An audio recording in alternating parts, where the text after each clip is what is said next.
تو یہ ہمارے دامن اور ہمارے باطن کی کیفیت ہمارے علم میں ہونی چاہیے کہ ہم کہاں کھڑے ہیں۔ کہیں ایسا تو نہیں ہے کہ ہمارا دل سیاہ ہو گیا ہے، ہمارا دل میلا ہو گیا ہے۔ اگر دل سیاہ بھی ہو گیا ہے تو آئیے اس کا علاج بھی ہم دریافت کرتے ہیں۔ آپ مجھ سے پوچھیں کہ جناب آپ بتائیے، تو میں کہوں گا کہ میں کون ہوں کہ جو دلوں کی سیاہیوں کا علاج بتاؤں۔ آؤ ہم دستک دیتے ہیں دل و قلب و نگاہ کے مرشد اولین کی چوکھٹ پہ۔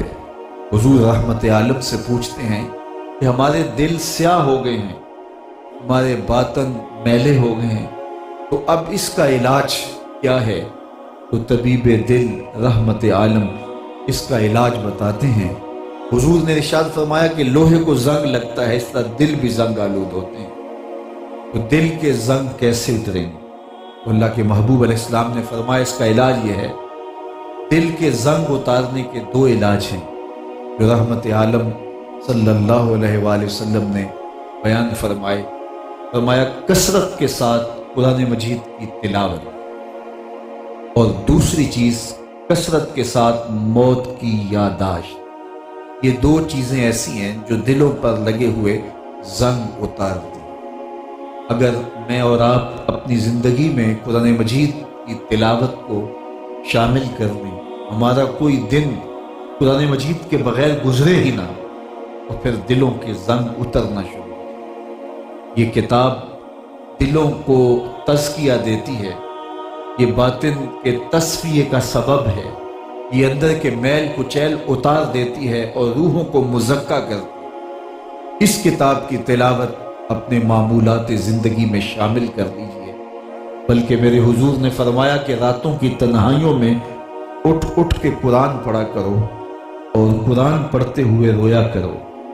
پھر ارشاد کیا فَإِن لَمْ تَبْكُوا فَتَبَاكُوا، اور اگر رونا نہ آئے تو رونے کی کوشش کیا کرو۔ حضرت داتا گنج بخش علی حجویری علیہ رحمہ سے ایک مرید نے پوچھا حضرت اگر رونے کی کوشش کریں پھر بھی رونا نہ آئے؟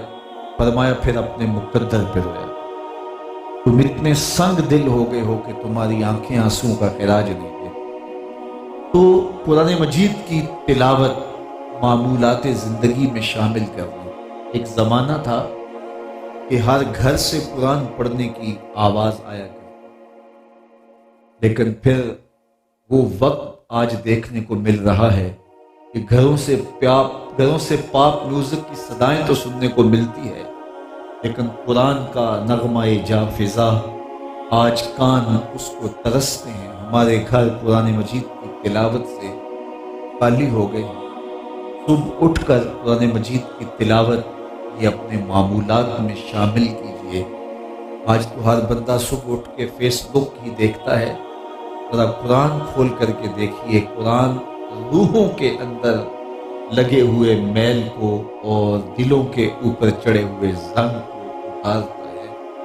بلکہ فرمایا کہ تمہارا رب سے باتیں کرنے کو جی چاہے تو قرآن کھول کے بیٹھ جائے۔ یہ رب سے ہم کلام۔ حضرت سہل بن عبداللہ تستری کسی جنگل میں رہتے تھے، لوگ انہیں ملنے گئے تو واپسی پہ کسی نے کہا کہ سہل تم یہاں جنگل میں تنہا کیسے رہتے ہو؟ آؤ نا شہر میں، تمہارے مزاج کے لوگ تمہیں مل جائیں۔ حضرت سہل فرمانے لگے تمہیں کس نے کہا ہے کہ میں تنہا رہتا ہوں؟ انہوں نے کہا کسی نے کیا کہنا، بلکہ ہم خود دیکھ رہے ہیں کہ آپ تنہا ہیں۔ حضرت سہل بولے نہیں، تم نے غلط دیکھا، میں تنہا نہیں ہوں۔ جب میں اس سے باتیں کرنے کو جی چاہتا ہے میرا تو میں نماز کے لیے کھڑا ہو جاتا ہوں، اور جب اس کی باتیں سننے کو جی چاہتا ہے تو قرآن کھول کے بیٹھ جاتا ہوں۔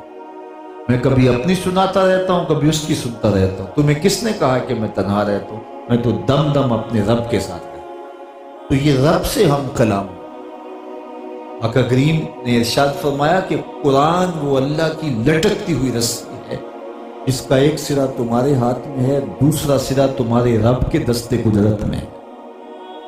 نشہ پیدا ہو جاتا ہے کہ یہ وہ پاکیزہ کتاب ہے، یہ اللہ کا پاکیزہ کلام جو حضور کی معرفت، ہمارے نام رب کا پیغام ہے، اور ہم اس کتاب سے اتنے دور کہ اس کے مدرجات ہمیں معلوم ہی نہیں ہے کہ یہ کتاب ہمیں کیا کہہ رہی ہے۔ کتاب ہدایت ہماری زندگی کے سارے دکھ یہ کتاب مٹائے گی، ساری ظلمتیں یہ کتاب ختم کرے گی، لیکن ہم نے اس کتاب سے اپنا ربط کمزور کر دیا۔ تلاوت کا تعلق رہ گیا تھا، وہ بھی ہمارا کمزور پڑ گیا۔ اب صرف کتاب زیارت کے طور پہ ہمارے گھروں میں یہ کتاب موجود ہے، کبھی ہم اٹھا دیتے ہیں اور اوپر غلاف پر پڑا ہوا گرد جھاڑ کے پھر وہیں رکھ دیتے ہیں۔ اس کتاب کی تلاوت ہماری زندگیوں میں نہیں رہی تو آج ہماری زندگیاں دکھوں سے بھر گئی۔ ہر شخص یہ کہتا ہے میرے گھر میں جادو ٹونا ہے، کوئی آسیب کا سایہ ہے، کوئی بدروحیں ہیں۔ میں کہتا ہوں گھر میں قرآن نہیں ہے تو بدروحیں تو ہوں گی۔ اگر قرآن مجید کی تلاوت معمول حیات ہوتی تو بدروحیں نہ اترتی، تمہارے گھروں میں فرشتے اترتے، رحمتوں کا نزول ہوتا اور کرم نوازیوں کے اجالے تمہارے گھروں پر سایہ فگن ہوتے۔ لیکن ہم نے اس کتاب سے تعلق توڑ دیا۔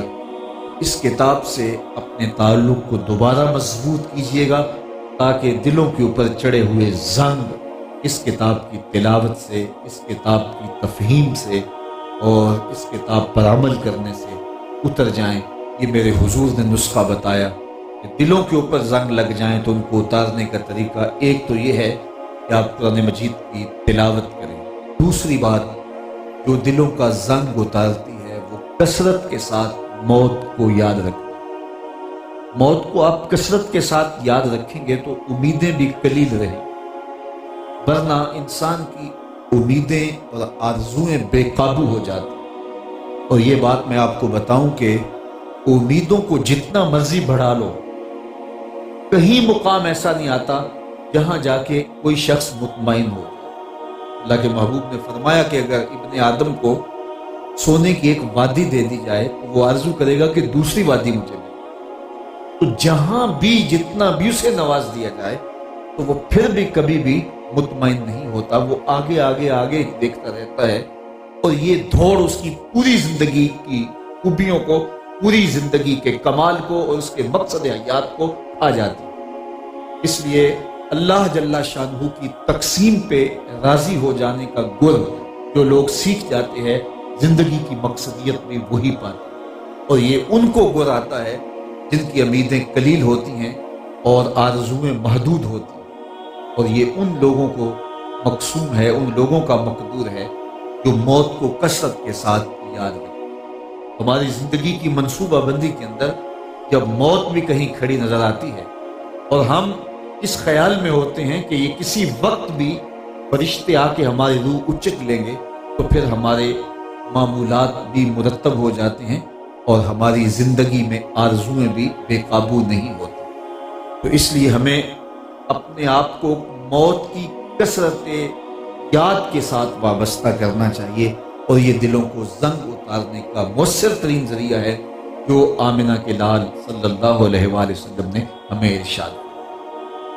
میں اور آپ کیا، میری اور آپ کی حیثیت کیا، انبیاء علیہ السلام موت کو کثرت سے یاد کیا کرتے تھے، اور اللہ کے محبوب علیہ السلام نے کہا اللہم انی اعوذ بک من الموت الفجاع، اے اللہ اچانک اور موت سے میں تیری پناہ میں آتا ہوں۔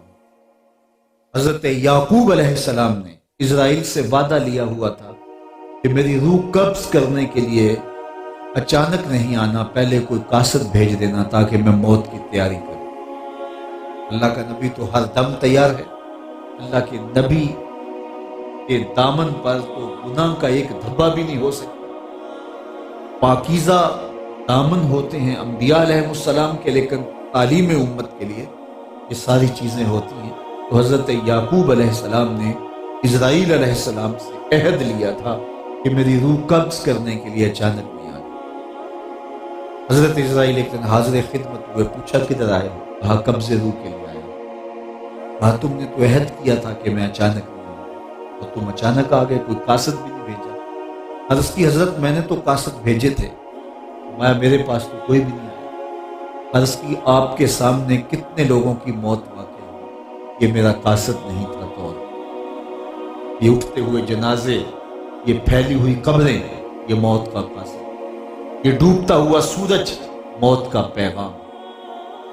جب سفید بال اترنے لگے تو سمجھ لو موت کا قاصد، جب چلتے ہوئے ٹھوکریں لگنے لگے، جب یادداشت کھونے لگے، جب آنکھوں کی بینائی کم پڑنے لگے، جب بولتے ہوئے زبان میں لکنت آنے لگے، جب اعضائے بدنیاں مدمحل ہونے لگیں، تو سمجھ لو یہ موت کا پیغام۔